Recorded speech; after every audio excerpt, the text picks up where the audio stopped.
सभी भैया बहनों को नमस्कार स्नेह। आशा है आप सभी स्वस्थ होंगे, मस्त होंगे, अपनी पढ़ाई नियमित कर ही रहे होंगे। अब कक्षा 10वीं के कुछ विषय बिंदु को आगे बढ़ाते हुए हम आज जिस विषय पर ज्ञानार्जन करने वाले हैं वह है एक चर का द्विघात समीकरण। इससे पिछली कालखंडों में हमने दो चरों के रैखिक समीकरण के संबंध में पढ़ा था अथवा ज्ञानार्जन किया था। अब यहाँ पर हम ये कहते हैं कि यदि किसी चर राशि का कुछ इस प्रकार से हम समीकरण लिखें तो यहाँ पर यह जो समीकरण है वह एक चर का समीकरण है, ये तो तय है। अब एक चर के द्विघात समीकरण के संबंध में हमको अध्ययन करना है। तो यहाँ पर स्पष्ट है कि हमको ऐसे समीकरणों का अध्ययन करना है जिसमें चर राशि के ऊपर अधिकतम घात 2 लगा हो।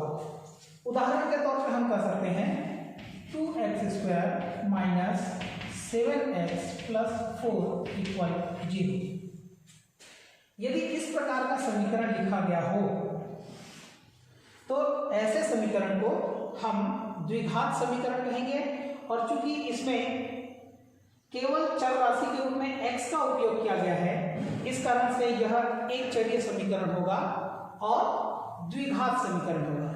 तो ऐसे समीकरणों को हम जो है इस विषय के जो बिंदु हैं इस बिंदु में हम पढ़ेंगे। तो अब जो है मैं अगर व्यापक रूप में कहना चाहूं तो हम इसके लिए क्या कर सकते हैं कि एक चर के ऐसे समीकरण जिसमें चर राशि की अधिकतम घात 2 हो, तो ऐसे समीकरणों को हम द्विघात समीकरण एक चर का कहेंगे। अब इसका व्यापक रूप अगर मैं लिखूं तो हम इसको व्यापक रूप में ax² plus bx plus c equal 0 इससे प्रदर्शित करेंगे।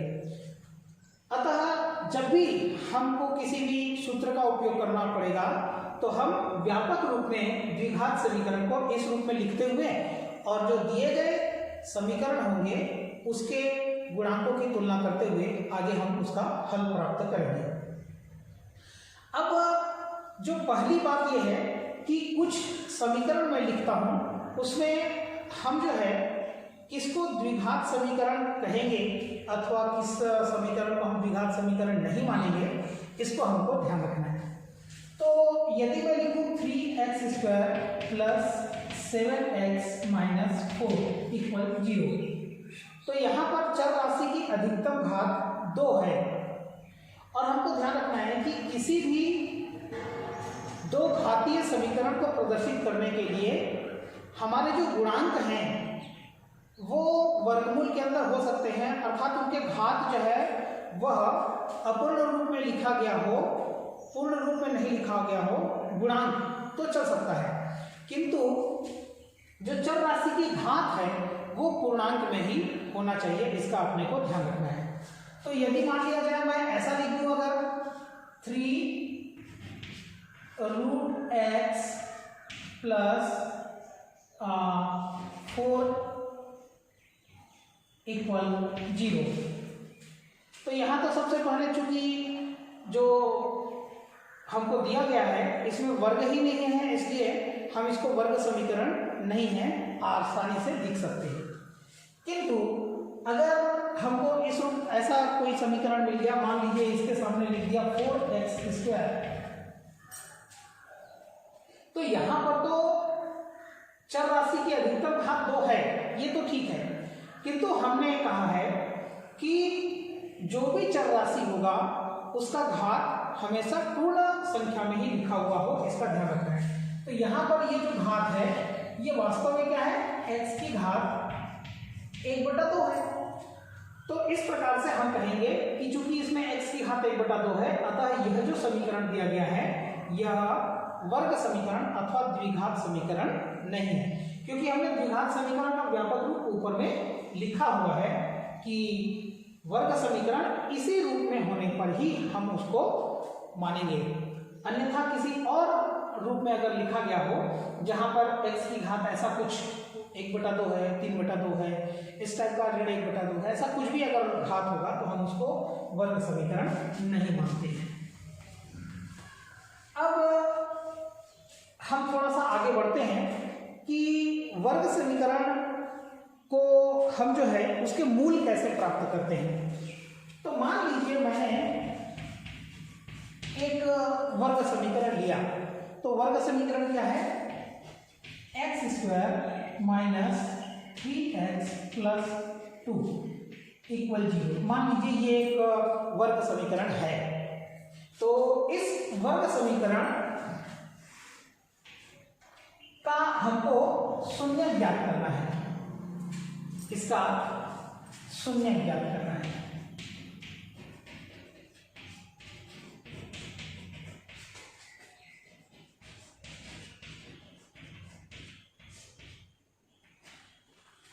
तो कुल मिला के पिछली कक्षाओं में हमने जो है शून्य प्राप्त किया है। तो शून्य प्राप्त करने के लिए हमने कहा है कि जो भी चर राशि इसमें दिया गया है, इस चर राशि के ऊपर x का जो मान रखा जाए, तो x का मान रखे जाने पर जो ये बहुपद है एक प्रकार से, इसलिए इसको मैंने पॉलिनोमियल x लिखा था, तो इस बहुपद का मान शून्य आना चाहिए। तो x के जिस मान के लिए बहुपद का जो मान होगा वो शून्य होगा, वह उसका शून्य कहलाएगा, और वही शून्य जो है वो बहुपद का हल होता है। तो इस प्रकार से हमको यदि शून्य प्राप्त करना है तो जो पॉलिनोमियल या बहुपद दिया है इसका मान हमको शून्य के बराबर लाना होगा। तो चलिए हम उसके लिए पहले उसके गुणनखंड करना होगा इसका। तो हम पहले गुणनखंड करते हैं। x² minus 3x plus 2 equal 0 लेते हैं। अब हम यहाँ पर जानते हैं कि मध्य पद को दो हिस्सों में विभक्त करना है, किंतु ऐसे दो हिस्सों में विभक्त किया जाना चाहिए जिसका प्रथम जो x² लिखा है उसके गुणांक और अंतिम जो गुणांक है उन दोनों के गुणनफल के बराबर होना चाहिए। तो हम जो है 2 का यहाँ पर गुणनखंड करते हैं, तो 2 और 1। तो मैं 2 और 1 को यहाँ पर लिखूं तो क्या हो सकता है, x² minus 2x minus x plus 2 equal 0। तो यहाँ पर अगर हम लोग 2x और x को प्लस करेंगे तो ये माइनस 3x हो जाएगा और ये प्लस 2 हो जाएगा। अब यहाँ पर x को कॉमन निकाल लेते हैं, तो यहाँ पर हो जाएगा अपने पास x माइनस 2 बचेगा, और यहाँ पर अगर मैं -1 को कॉमन निकाल दूँ तो x माइनस 2 बचेगा। इस प्रकार से हम यहाँ पर लिख सकते हैं x माइनस 2 को कॉमन निकाल लेंगे तो अंदर में ये बचेगा x माइनस 1 इक्वल 0। तो इस वर्ग समीकरण का हल यदि अपने को प्राप्त करना है तो हम ये कह सकते हैं कि इसका मान भी शून्य हो और इसका मान भी शून्य हो। तो इस प्रकार से x माइनस 2 इक्वल 0 हो, या फिर x माइनस 1 इक्वल 0 हो, तो x इक्वल हो गया 2 या x इक्वल हो गया 1। तो इस प्रकार से x इज इक्वल टू 2 और ये जो x इज इक्वल टू 1 है, ये दोनों ही इस समीकरण के और जो है मूल होंगे। तो मूल प्राप्त करने के लिए हम लोगों को हमको करना पड़ेगा जो इस वर्ग समीकरण को हम हल करके और इसके 2 मान प्राप्त करेंगे, यही 2 मान जो हैं उसके शून्यक हैं, और यही शून्यक जो है इस समीकरण का मूल भी कहलाता है। तो यदि मान लीजिए कभी भी अपने को किसी भी वर्ग समीकरण का मूल प्राप्त कीजिए, ऐसा कोई प्रश्न अगर पूछा जाता है, तो हम सबसे पहले उसका गुणनखंड प्राप्त करेंगे, और गुणनखंड प्राप्त करने के बाद हम कहेंगे कि वह मूल कब होगा, जब उसको शून्य के बराबर रखेंगे, और शून्य के बराबर रख के हम जो है पहले पद को भी शून्य करें और दूसरे पद को भी शून्य करें, तो शून्य लिखने के बाद जो है हम इसके मान को प्राप्त कर सकते हैं, इसका मूल जो है वो प्राप्त कर सकते हैं। तो इस प्रकार से हमने जो है वह मूल प्राप्त किया है।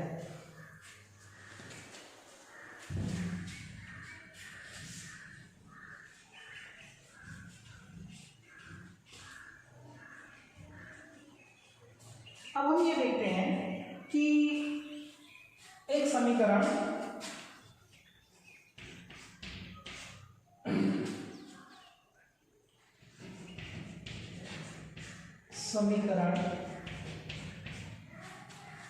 x² minus 3x plus 2 equal to 0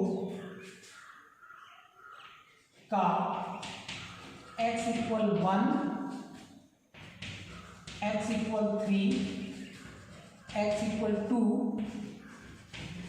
मूल है अथवा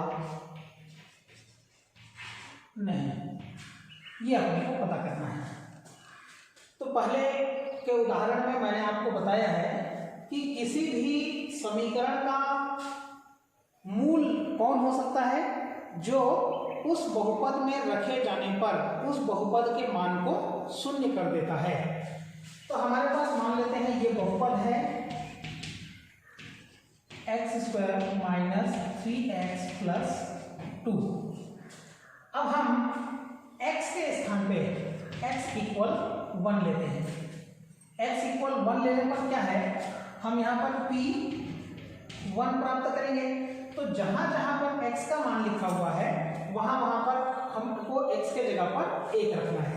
तो ये हो जाएगा 1 का वर्ग ऋण 3 गुणित 1 हो गया धन 2 हो गया। अब यहाँ 1 का वर्ग 1 हो जाएगा ऋण 3 धन 2, तो ये हो जाएगा 2 और 1 को जोड़ेंगे तो ये हो जाएगा 3 ऋण 3 इक्वल 0। इस प्रकार चूंकि p1 का मान जो है वो शून्य प्राप्त हो रहा है, अतः x इक्वल 1 दिए गए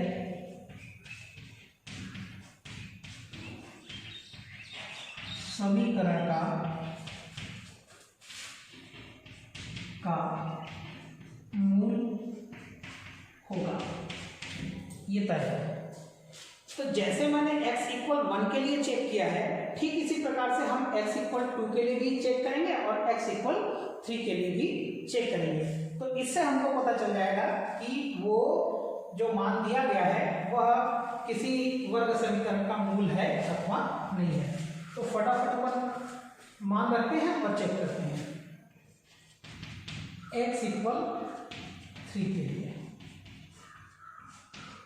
तो यहाँ पर हमको p3 निकालना है। तो ये 3 का वर्ग हो जाएगा, x के जगह पर मैंने 3 लिखा है, 3 गुणित 3 धन 2, 3 और 3 का गुणा करेंगे तो ये हो गया 9 ऋण 3 3 9 धन 2, तो ये 9 और 2 11 हो जाएगा और ये ऋण का 9 इक्वल 2 हो गया। चूंकि p3 is not equal to 0 है ना, इसका मान कितना मिला है, 2 मिला है, तो p3 is not equal to 0, अतः x इक्वल 3 वर्ग समीकरण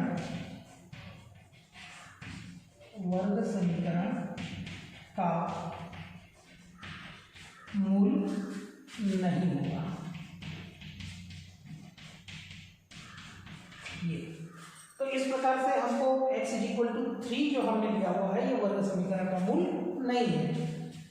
अब एक और बच जाता है, x इक्वल 2 के लिए भी हम फटाक से चेक कर लेते हैं। तो x इक्वल 2 के लिए तो p2 equal 2 square minus 3 into 2 plus 2, तो ये हो जाएगा square of 2 equal 4 minus 3 into 2 6 plus 2 plus कर देंगे, हम जोड़ देंगे इसको तो 4 और 2 को जोड़ेंगे तो 6, ऋण 6 कर देंगे, ये हो जाएगा 0। तो ये P2 इक्वल 0। तो चूंकि P2 इक्वल 0 मिल रहा है, अतः जो x इज इक्वल टू 2 है, अतः x इक्वल टू वर्ग समीकरण के हल होंगे। इस प्रकार से हम जो है वर्ग समीकरण जब दिया गया है तो कौन सा मान x का कौन सा मान उसका हल है अथवा नहीं है, यह जानने के लिए हम व्यंजक में और जो चर राशि दिया गया है उस चर राशि के मान को रखते हैं, और यदि रखने पर उस समीकरण का मान 0 के बराबर प्राप्त होता है तो हम कहेंगे हाँ ये दिए गए समीकरण का मूल है, और यदि 0 प्राप्त नहीं होता है तो हम ये कहेंगे कि यह दिए गए समीकरण का मूल नहीं है। तो इस प्रकार से मूलों को जानना यह भी बहुत आसान है, यहाँ पर आसानी से हम मान रखकर मूल प्राप्त कर सकते हैं।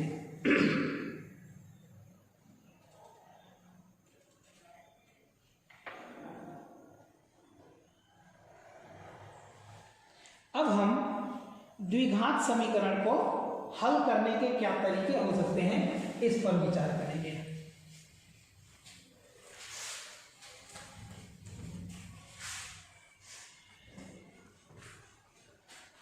तो द्विघात समीकरण जो है वह कुछ भिन्न प्रकृति का भी हो सकता है। आपको सदैव द्विघात समीकरण में सीधा सीधा 2 घात, 1 घात, फिर 0 जो घात है वह देखने को मिलेगा, ऐसा जरूरी नहीं है। मान लीजिए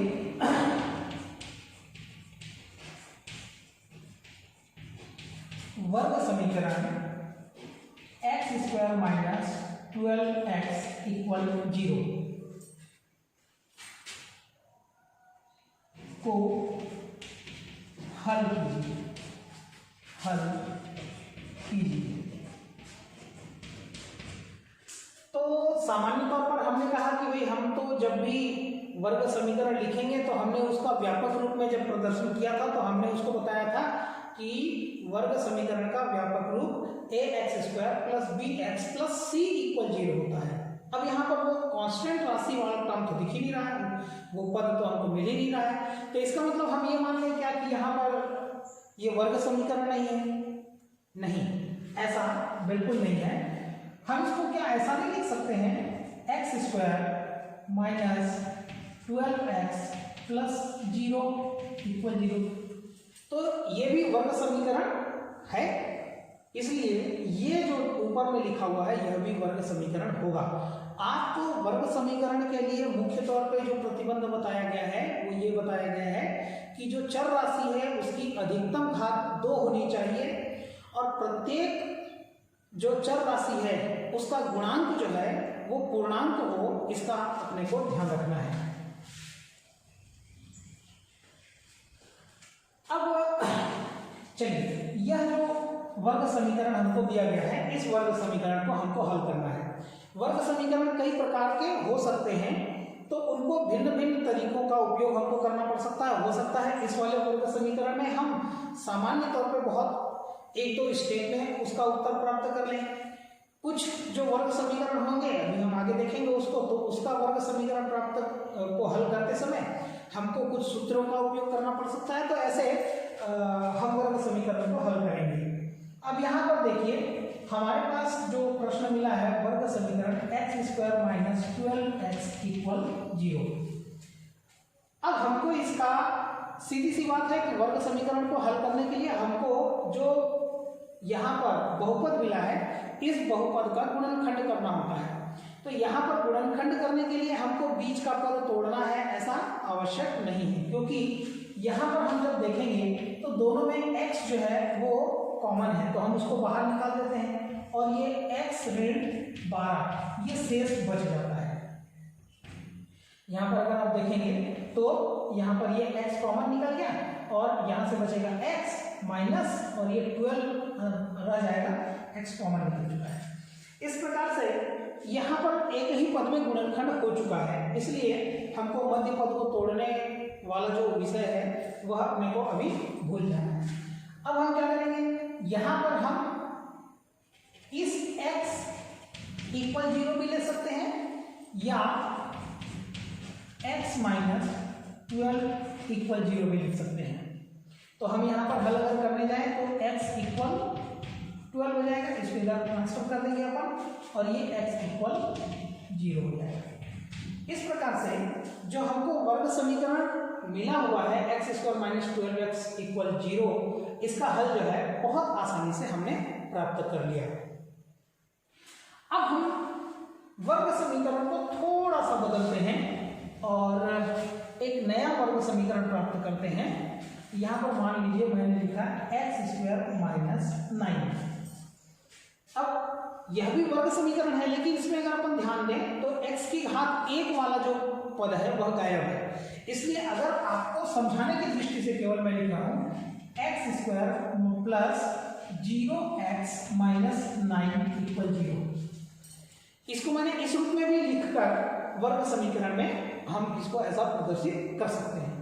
तो अभी तो फिलहाल इसकी आवश्यकता नहीं है। अब हमारे पास जो प्रश्न है वो है एक्स स्क्वायर माइनस 9 इक्वल 0। हम यहाँ पर जो कुछ सूत्र होता है, हमने पूर्व की कक्षाओं में भी सूत्र के बारे में पढ़ा होगा।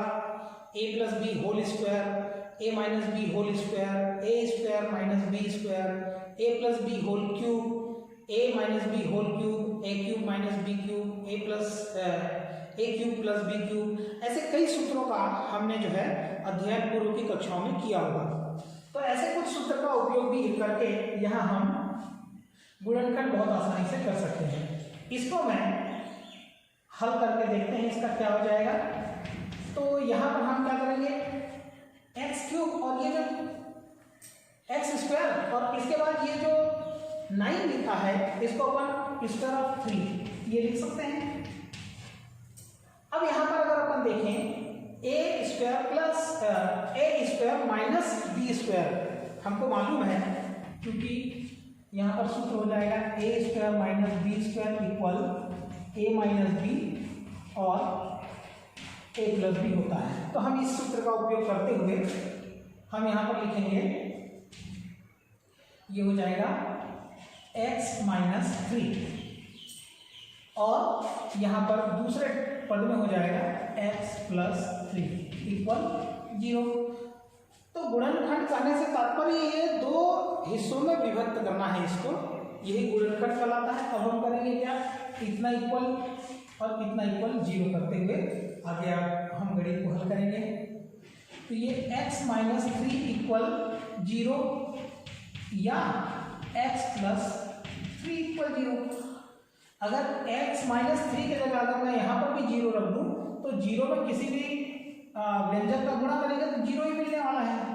तो इसलिए अब यहाँ पर हम इस 3 को इधर ट्रांसफर कर देंगे तो ये हो जाएगा x इक्वल 3, या हम इस 3 को इधर ट्रांसफर कर देंगे तो ये हो जाएगा x इक्वल माइनस 3, है ना। तो इस प्रकार से x इक्वल 3 और x इक्वल माइनस 3 ये दोनों ही दिया गया जो हमको समीकरण है एक्स स्क्वायर माइनस 9 इक्वल 0 का हल जो है होगा। तो इस प्रकार से किसी भी वर्ग समीकरण को हम सामान्य तौर पे जो सूत्र जानते हैं उन सूत्रों का उपयोग करते हुए बहुत आसानी से हल कर सकते हैं। ये तो हो गया सूत्र वाली बात कि इसको सूत्र से हम किस प्रकार से हल करेंगे ये।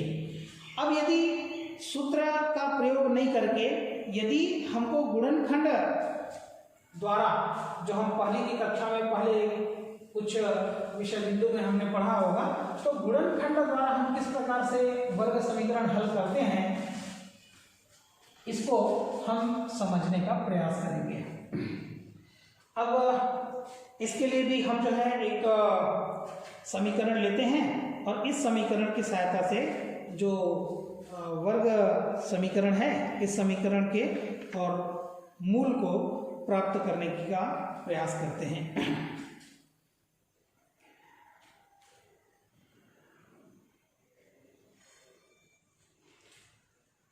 मान लीजिए हमारे पास एक वर्ग समीकरण है 9x² minus 3x minus 2 equal 0। इसको अपने को हल करके इनके मूल प्राप्त करने हैं कि x के, ध्यान रखेंगे यहाँ पर चूंकि x की घात 2 है इसलिए तय है कि x के 2 मान प्राप्त होंगे चूंकि ये वर्ग समीकरण है। ठीक इसी प्रकार से यदि कभी आपको ऐसा भविष्य में 3 घात यदि देखने को मिले तो x के 3 मूल जो है वो प्राप्त होंगे। तो अभी हमको 2 मूल प्राप्त करना है, लेकिन गुणनखंड विधि का उपयोग करते हुए हमको किस प्रकार से हम 2 मूल प्राप्त करेंगे इसको देखते हैं। चलिए हल करते हैं हम। तो हमारे पास समीकरण है 9x² minus 3x minus 2 equal 0। हमको ध्यान रखना है मध्य पद को तोड़ना है। कभी अगर ऐसा हो कि इसका क्रम इधर और 2 इधर लिखा गया हो तो हल करते समय पहले आपको 2 घात को लिखना है, फिर 1 घात को, फिर 0 घात को लिखना है। तो कभी भी आप इसको घटते क्रम में घात को जो है लिखेंगे। मतलब कहने का तात्पर्य ये है कि आपको वर्ग समीकरण का जो व्यापक रूप आपको दर्शाया गया है ax² + bx + c = 0, इसी रूप में आपको और जो है वर्ग समीकरण को पहले और जो है लिखना है। हम तोड़ते किसको हैं 2 हिस्सों में, वो है मध्य पद, जो चर राशि का घात जिसमें 1 होता है उसको हम तोड़ते हैं। अब तोड़ना है तो कैसे हिस्सों में तोड़ना है, तो हमको ध्यान रखना है कि x² का गुणांक है 9 और यहाँ पर है 2, तो 9 दूनी 18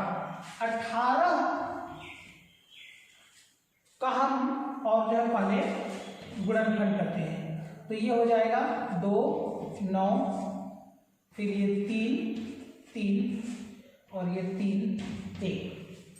अब हमको ऐसे हिस्सों में विभक्त करना है 2 हिस्सों में जिससे जोड़ने अथवा घटाने का मध्य पद मिलना चाहिए। 2 3 3 और 1 को हम ऐसे 2 हिस्सों में तोड़ें जिससे हल करने पर मध्य पद मिले जोड़ने अथवा घटाने पर। और स्वाभाविक है कि चूंकि हमने इसी 18 को हल किया हुआ है इस कारण से इनका जो गुणनफल होगा वो 18 ही मिलने वाला है। तो यहाँ पर देखिए अगर मैं प्रयास करूं तो ये 3 और 2 का गुणा कर देता हूं तो ये हो गया 6, और ये 3 और 1 का गुणा कर देता हूं तो 3। तो 6 और 3 को अगर मैं घटा देता हूं तो अपने को 3 प्राप्त हो जाएगा। इसलिए मैं यहाँ पर इसको लिखूंगा, यहाँ लिखूंगा मैं 9x² minus 6x plus 3x minus 2 equal 0। यहाँ पर ध्यान रखना है चूंकि ऋण चिन्ह अपने को प्राप्त करना है इसलिए बड़ी संख्या के सामने ऋण का चिन्ह लगा होना चाहिए। अगर हम उल्टा कर देंगे यहाँ पर धन और यहाँ ऋण कर देते हैं तो अपने को धनात्मक 3 जो है वो प्राप्त हो जाएगा। इसलिए लिखते समय हमको इस बात का विशेष ध्यान रखना है। अब हम अगले पद में क्या करेंगे, इन दोनों पदों में से जो कॉमन है उसको एक साथ लिखते हैं। तो यहाँ पर कॉमन क्या है, x कॉमन है और दोनों में 3 कॉमन है। अब यहाँ पर बचेगा कितना, तो यहाँ पर बचेगा 3x माइनस x को हमने कॉमन निकाल लिया है और 3 में किसका गुणा करेंगे तो 6 हो जाएगा, तो ये हो जाएगा 2। कहने का मतलब 3x में 3x का गुणा करेंगे तो ये पद प्राप्त होगा और 3x में 2 का गुणा करेंगे तो ये पद प्राप्त होगा। अर्थात इन दोनों को मैंने इस रूप में लिख लिया। अब आगे हमको इन दोनों में से क्या कॉमन निकालना है, तो इसमें केवल 1 ही कॉमन हो सकता है। ये इस प्रकार से यदि आप देखें तो x का ये वाला पद और x का ये जो वाला पद है ये दोनों उभयनिष्ठ पद है। इसलिए अगले स्टेप में हमारा काम होगा 3x माइनस 2 को अपन कॉमन निकालेंगे और जो बचेगा वो होगा 3x प्लस 1 इक्वल 0। ये 2 हिस्सों में गुणनखंड हो गया। अब इसका मान हमको प्राप्त करना है, तो मान प्राप्त करने के लिए हम क्या करेंगे, 3x माइनस 2 इक्वल 0 या 3x प्लस 1 इक्वल 0 ले लेंगे। तो यहाँ पर क्या हो जाएगा, 3x इक्वल 2 और हम 3 को इधर ट्रांसफर कर देंगे तो x इक्वल हो जाएगा 2/3। या हम 3x इक्वल, इसको इधर ट्रांसफर कर देंगे तो ये हो जाएगा -1 और ये x इक्वल हो जाएगा -1/3। इस प्रकार से जो वर्ग समीकरण हमने हल किया है उसका हल क्या हो जाएगा, अतः x इक्वल 2/3 और x इक्वल -1/3 दिए गए